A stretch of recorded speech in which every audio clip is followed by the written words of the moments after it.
앞길에 복을 더하여 주시옵소서. 특별히 우리가 주 앞에 서는 날까지 하나님을 찬양하는 데 부족함이 없게 도와주시고 우리의 심령이 뜨거운 열기로 살아갈 수 있게 하여 주시옵소서. 이 시간에도 귀한 말씀을 증거할 때 하나님 함께 해주시고 성령의 뜨거운 역사하심이 우리 가운데 임하게 하여 주셔서 우리의 심령이, 우리의 가정이, 우리의 교회가 제2의 마가의 다락방이 되게 하여 주시옵소서. 예수님의 이름으로 기도하옵나이다. 아멘.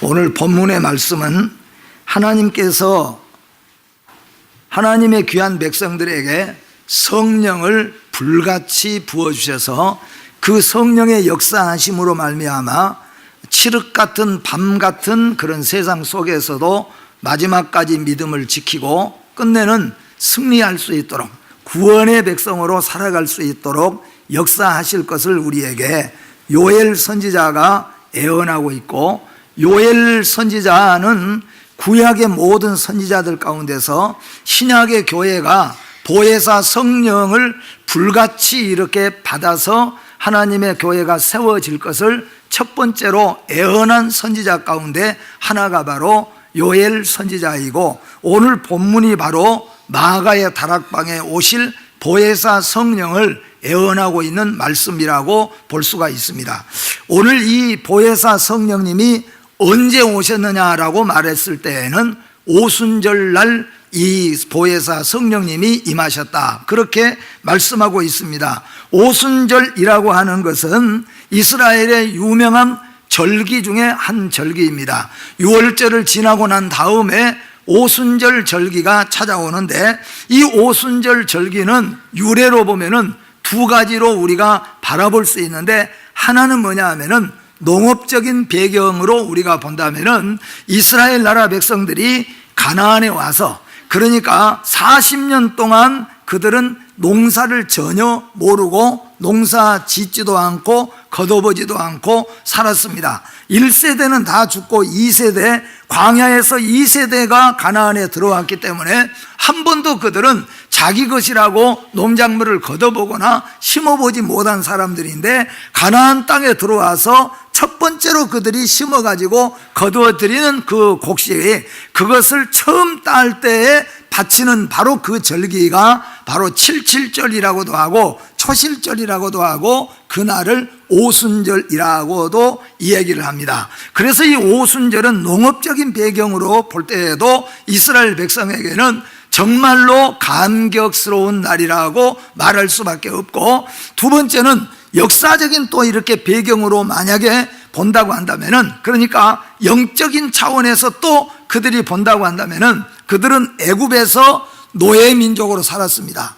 자기 것이라고 말할 수가 없이 노예 민족으로 살다가 광야에서 40년 동안을 그들이 지내게 됩니다. 그래서 그들은 광야에서 유월절을 지키기 시작합니다. 그 유월절은 이스라엘 백성들이 애굽 땅에서 어린 양의 피를 묻히고 어린 양의 고기를 먹음으로 말미암아서 생명의 구원을 받고 그들에게 해방이 되어진 것이 바로 유월절입니다. 그래서 이스라엘 백성들은 광야에서부터 이 유월절을 지켜오면서, 유월절 지키는데 유월절부터 시작한다면은 한 주간에 7일로 생각해서 77은 49 해가지고 49 그 안식일 바로 다음에 오는 그 날을 오순절로 이스라엘 백성들이 지키고 있었습니다. 그러니까 어떻게 보면 오순절의 또 하나의 역사는 하나님께서 우리를 낮고 천하고 노예 민족으로 자유도 없던 우리를 하나님이 광야로 이끌어 주시고, 광야에서 40년 동안 우리를 먹고 입고 살 수 있도록 지켜주셨다가 가나안이라고 하는 우리 조상 아브라함에게 약속하신 그 땅을 7족속을 다 물리치고 이겨내고, 그 가나안 땅을 하나님께서 이스라엘 백성들에게 고스란히 선물로 주셨고, 그 선물로 주신 땅에다가 우리가 우리 손으로 농사를 했으니, 이 오순절의 역사는 정말로 감격스럽지 않을 수가 없어요. 그래서 오늘 여러분과 제가 이스라엘 나라 백성들이 이 오순절을 지켰던 그 마음을, 그 의미를 우리가 한번 기억해 보면서 우리도 과거의 죄악 속에서 세상 속에서 살았는데 하나님이 우리를 선택해 놓으시고 말하자면은 세상에서 출애굽시켜 주신 것과 마찬가지잖아요. 그리고 하나님의 나라 백성, 하나님의 나라 가나안 백성으로 우리를 살 수 있도록 해 주신 것을 말하자면 기념하는 것이 오순절이라고 하는 거예요. 그런데 이 뜻깊게도 오순절날 마가의 다락방에서 120여 명의 성도들이 열흘째 기도하다가 보혜사 성령님이 그곳에 임하셨다는 겁니다. 그래서 오늘 우리가 이 말씀을 보면서 마가의 다락방, 도대체 마가의 다락방의 의미가 무엇인가 하는 것을 우리가 돌아보면서 다시 한번 여러분의 심령 속에 예수 그리스도가 죽으시고 그들에게 부탁했던 그 기독교의 산 역사의 장이 되는 마가의 다락방의 역사가 오늘 여러분과 여러분의 가정과 우리 교회에 살아남게 되어지기를 주님의 이름으로 축복합니다. 오늘 이 말씀은 무슨 말씀이냐면은 성령이 아니면은 교회는 그 존재 가치를 상실하고 존재 이유도 있을 수가 없을 것입니다.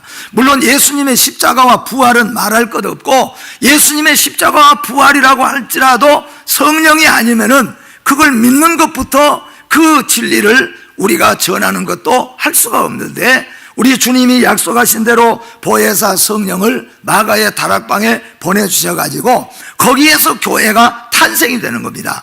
그러니까 모든 교회의 태동, 시작이 된 곳이 바로 이 마가의 다락방입니다. 그래서 마가의 다락방은 우리 기독교의, 우리 구원받은 성도의 산 역사의 장이라고 말할 수가 있습니다.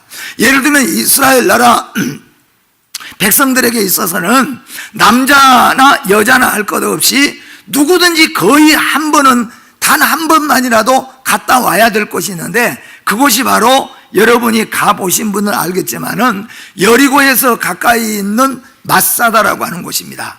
이 마사다라고 하는 곳은 이스라엘 나라가 침략을 당했을 때 최후의 보루로 그 마사다 위에서 약 1000여 명이 마지막까지 그들이 생명을 지켜가며 나라를 지키기 위해서 그들이 버텨나간 곳이 마사다예요.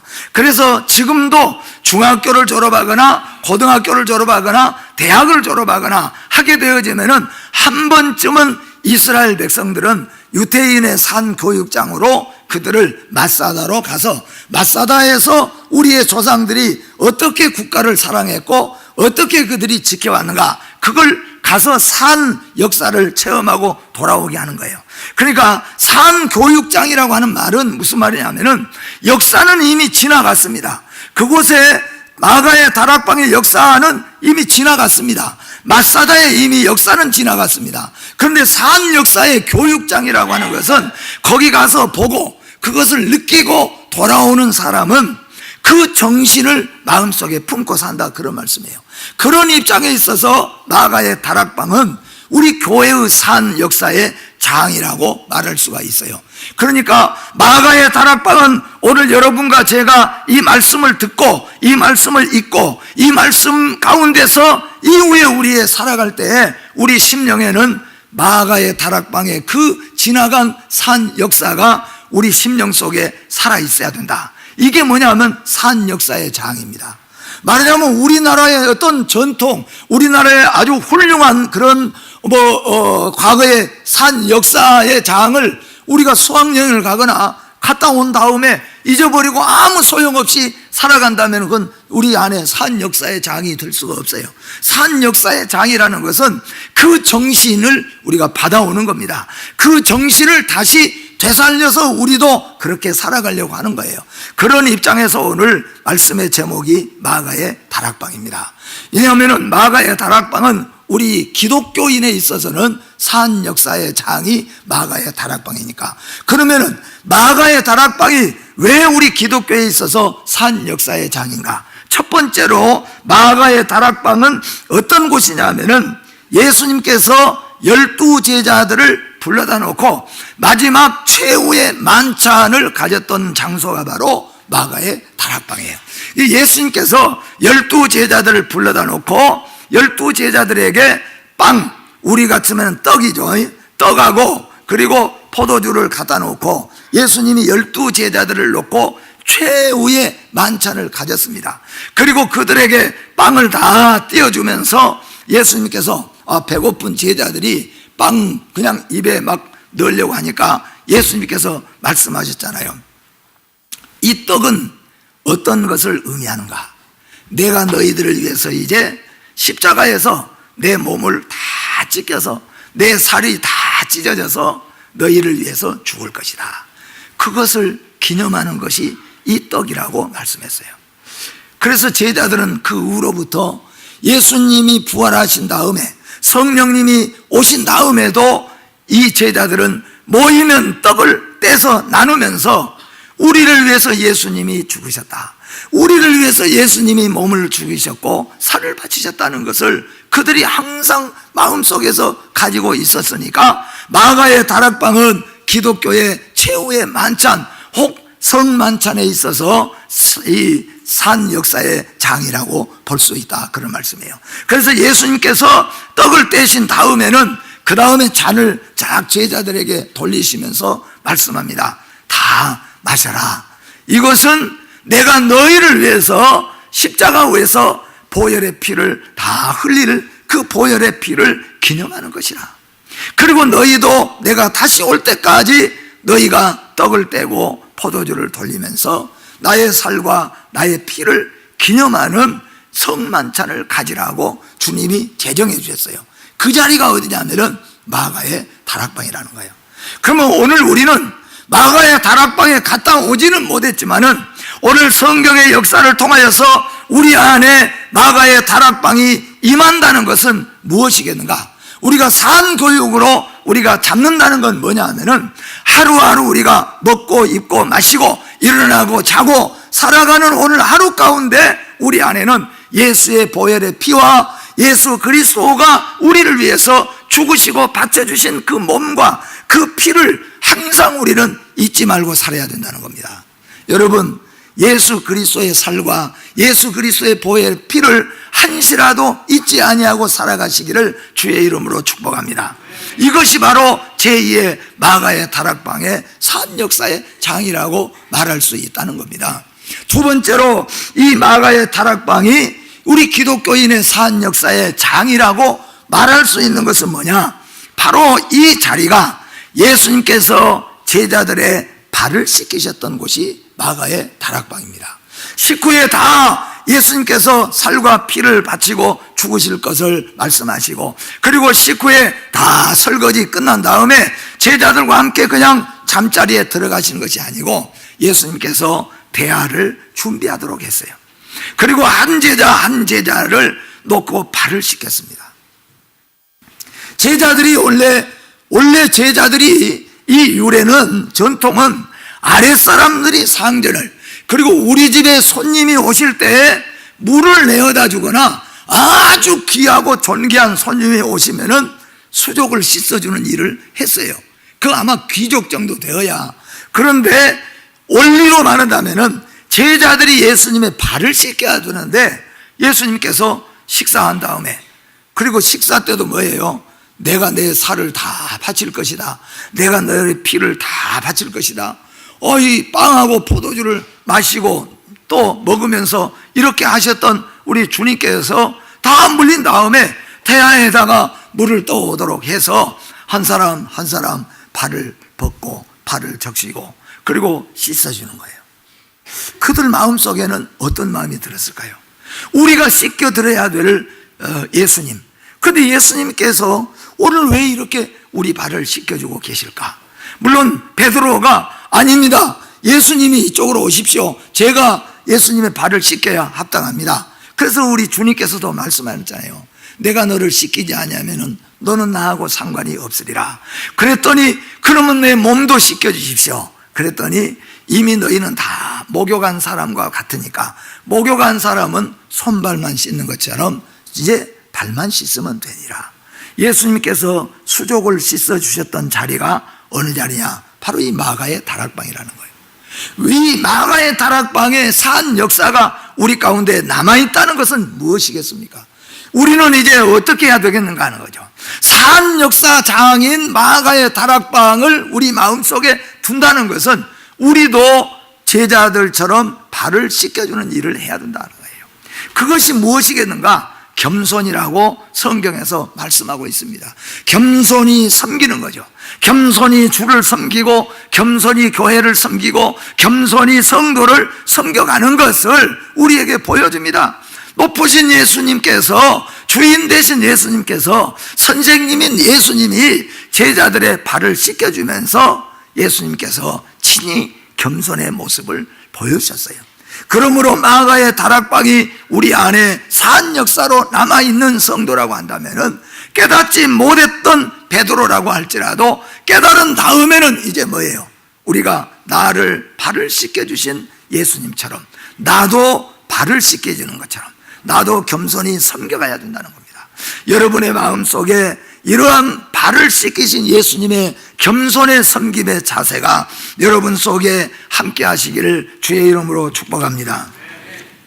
또한 이 마가의 다락방은 어떤 곳이냐? 마가의 다락방은 말씀의 열기가 가득한 자리가 이 마가의 다락방입니다. 여러분, 마가의 다락방은 예수님께서 제자들을 데리고 많이 자주 모였던 곳이 마가의 다락방이에요. 근데 이 마가의 다락방은 예수님께서 성경을 보시면은 많은 사람들 앞에 동네로 가시거나 강가로 가시거나 들판으로 가면은 사람들이 밀고 닦고 오고 병든 자가 고치고 하니까 예수님께서 상세한 내용들을 다 설명할 수가 없어요. 그냥 겉절이처럼 예수님이 그냥 말씀을 증가하고 선포하는 것이지 그 의미를 깨닫지 못한 사람이 물어보고 대답해주고 그럴 시간이 없다는 거예요. 그런데 다 마치고 제자들과 함께 마가의 다락방에 들어오면은 제자들이 예수님께 묻지 않습니까? 예수님, 아까 그 아픈 사람이 왜 그렇게 했을까요? 아까 예수님, 아까 왜 이런 행동을 하셨습니까? 그러면 거기서 예수님께서 말씀을 다 이렇게 풀어주셨다는 거예요. 말씀을 풀어줄 때 제자들의 심령은 뜨거워지고 마음이 새로워졌어요. 말씀을 들을 때 뜨거워지는 역사가 있음을 믿으시기를 바랍니다. 그래서 이 말씀의 열기가 살아있는 거예요. 예. 여러분, 우리의 교회가 말씀을 읽을 때, 말씀을 들을 때, 또 말씀을 묵상할 때 그 말씀이 나에게 영향을 끼칠 수 있어야 된다는 거예요. 이게 뭐냐 하면은 열기입니다. 말씀이 나를 사로잡아서 이끌어 갈 수 있는 그 말씀이 돼야 됩니다. 하나님의 말씀인데 내가 짓밟아버리고 경시해버린다면은 말씀의 열기가 끊어져 버리는 거예요. 그러니까 오늘 여러분 예수 믿고 교회를 출입한다고 할지라도 하나님의 말씀을 들어도 그 말씀이 나를 움직일 수가 없는 말씀이라고 한다면은 그건 아무런 영향이 없는 거라는 거죠. 그래서 우리가 바닷물, 강물을 성경에 말씀하잖아요. 강물에 첨자 이 단에서부터 동쪽 단에서부터 흘러내린 이렇게 물방울처럼 쫄쫄쫄쫄 흘러내려온 그 물이 점점 흘러내려오더니 처음에는 어디를 적셨다 그랬어요? 발목을 적시고, 두 번째는 어디를 적셨어요? 무릎을 적시고, 세 번째는 어디를 적셨어요? 가슴까지 차. 이게 물이 가슴까지 차면은 제일 움직이기가 힘들잖아요. 이제 그때부터는 발목 차면은 발이 물이 있어도 내 마음대로 사실상은 거의 할 수가 있어요. 무릎 정도 차도 실제적으로는 할 수 있어요. 그러나 가슴 정도 차면은 그때부터 물이 나를 주관해 가지 그렇게 쉽지가 않아요. 성령의 역사를 그렇게 표현도 했습니다. 그 다음에 그 물이 아주 강물처럼 이제 넘쳐나게 될 때는 어떻게 됐습니까? 그 물은 내가 헤엄쳐 나가지 않으면 할 수 없는 물이 된 겁니다. 오늘 성령의 역사도 마찬가지입니다. 오늘 우리 하나님의 말씀이 나를 사로잡아 가야 돼. 그래야 복된 인생입니다. 하나님의 말씀이 나를 마치 망치로 때리는 것처럼 하나님의 말씀이 나를 이겨야 그 사람이 성령에 충만한 사람이라 그런 말씀이에요. 말씀이 임했는데 다 내가 잘라버리고 무시해버리고 내 마음대로 할 수 있는 사람은 성령의 은혜를 충만하게 받지 못하는 거예요. 말씀에 의해서 살지 못한 사람입니다. 그러나 끊임없이 나는 나의 옛사람은 이렇게 살자 해도 성령의 역사하심이, 성령의 은혜가 나를 그런 생각을, 그런 마음을, 그런 불평, 그런 의심, 그런 시기, 그런 질투를 성령의 역사하심이, 하나님의 말씀이 다 사로잡아 버려가지고 결국 나로 하여금 주의 뜻대로 살 수 있도록 해주시는 것이 바로 보혜사 성령의 역사하심이라 그런 말이에요. 그런데 오늘 여기에서 말씀의 열기는 예수님께서 풀어주시는 말씀이 제자들의 심령 속에 옥토와 같이 바뀌는 거예요. 우리 교회가 그런 교회가 되시기를 바랍니다. 여러분 심령이 말씀을 들으면 그 말씀이 내 심령의 옥토에 바뀌어지고 그 말씀이 나를 이끌어 가기를 바랍니다. 하나님의 말씀이 여러분의 가정에, 여러분의 가정을 이끌어 가시는 하나님의 말씀이 지도권이 있어야 된다는 거예요. 그것을 우리는 말씀의 권세라고 말합니다. 말씀의 권세가 내게 살아있는가? 여러분 가운데 한번 보세요. 내가 예수 믿어도 말씀의 권세가 내게 아무런 권세가 없어요. 그건 안 되는 거죠. 이 말의 권세는 대단하잖아요. 우리가 부부간에도 가지 마세요 그러면은 가도 돼요. 근데 가려고 생각하니까 아이고 갔다 오면 또 잔소리부터 시작했고 야단 맞고 그냥, 그러니까 가지 마세요. 가도 돼, 내 자유가. 그런데 뭐예요? 그냥 들어오는 거예요. 그게 뭐냐면 말의 권세예요. 그런데 우리 주님의 말씀은, 말씀의 권세라는 것은 우리 옛사람은 우리 뜻대로 살고 싶은데 하나님의 말씀이 듣고 내 안에 있는 말씀이 안 돼, 가지마, 말하지마 그러면은 말하려고 했는데 말씀의 권세가 나를 사로잡는 거예요. 그러면 우리가 자유를 잃어버린 것 같지만 저녁 시간에 배운 것처럼 그럴 때 우리 영혼은 깨끗해지고 그럴 때 우리는 존귀한 삶을 살게 되어진다, 그런 말씀이에요. 여러분 안에 말씀의 권세가 넘치시기를 바랍니다. 여러분의 가정과 여러분의 생업이 말씀의 권세에 좌지우지 되시기를 주의 이름으로 축복합니다. 이제 마가의 다락방이 왜 기독교의 산 역사의 장인가 하면은 마가의 다락방은 기도로 뜨거워진 곳입니다. 마가의 다락방은 아마 성지순례 가신 분들은 마가의 다락방, 물론 그 자리가 2000년 전에 그 마가의 다락방이라고 정확하게 써놓은 것은 없어요. 그러나 이제 우리들이 산 역사의 장으로서 아마 이 정도 여기가 아마 마가의 다락방이 있었을 것이다 하고 아마 추측했을 것입니다. 어떻든 간에 우리는 마가의 다락방, 거기보다도 성경에서 역사하시는 이 마가의 다락방은 여러분과 저의 심령에 산 역사의 장으로 남는다고 한다면 마가의 다락방은 어떤 곳입니까? 예수님이 승천하시고 말씀하셨잖아요. 예루살렘을 떠나지 말고 너희는 마가의 다락방에 모여서 보혜사 성령이 오시기까지 기도해라, 그렇게 말씀했어요. 근데 그때 약 몇 명이 그 말씀을 들을 때 몇 명 정도 모였다고 그랬습니까? 500여 명.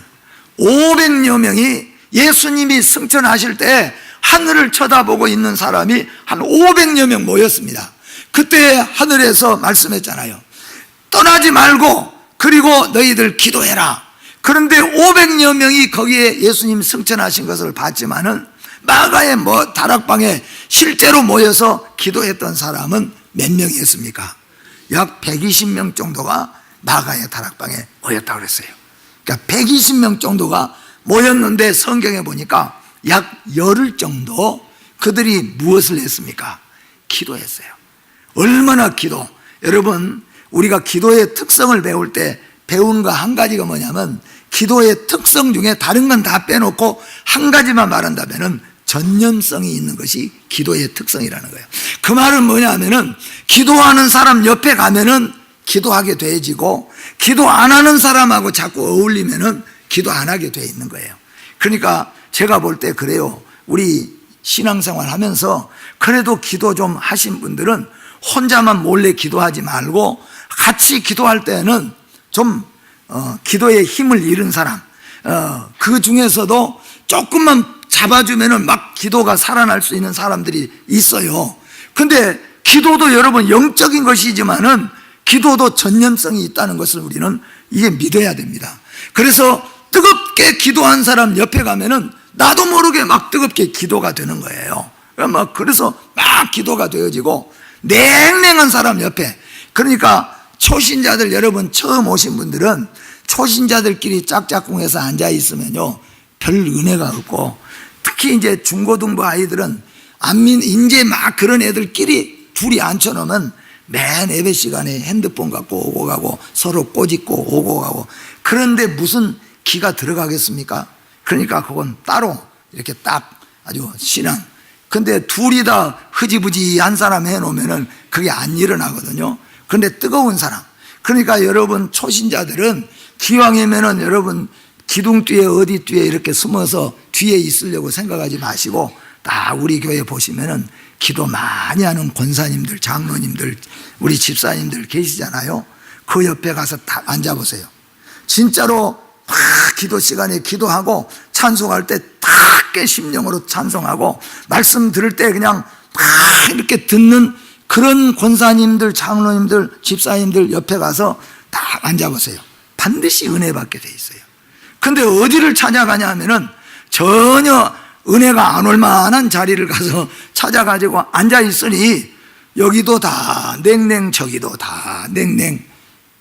그럴까요? 안 그럴까요? 그럴 수밖에 없어요. 예. 제가 항상 그랬잖아요. 이게 용기도, 여러분 죄 짓는 것도 용기가 나고, 옛날에 숙제도 그랬다고 말씀했잖아요. 숙제도 우리 반 60명이 다 숙제 갖고 왔는데 나만 안 해 갖고 왔어 봐요. 그 사람이, 그 애가 아파버리든지 아니면은 남은 시간에 그냥 하려고 애를 쓸 거예요. 근데 너도 안 하고 너도 안 하고 보니까 이 3등짜리도 안 해 갖고 왔다네요. 이제 용기를 얻는 거예요. 그게 우리 여러분 죄 짓는데 용기 가지면 안 돼요. 은혜 못 받는 자리에 앉아서 용기 가지면 안 됩니다. 언제 주님 오실지 모르잖아요. 언제 우리 인생이 마감할지 몰라요. 꼭 병들어 죽는 것이 아니잖아요. 오늘 아침까지 뛰어서 운동하던 사람이 오늘 갑자기 가는 거잖아요. 그렇기 때문에 건강하게 살 수도 있고 병들어도 살 수도 있지만은 수완은 알 수 없는 거예요. 그렇습니다, 실제로. 건강하면 오래 살 것 같지만 그것도 아니에요. 옛날 30년 전부터 죽는다는 사람이 죽은 줄 알았더니 지금도 살아있는 사람들도 많아요.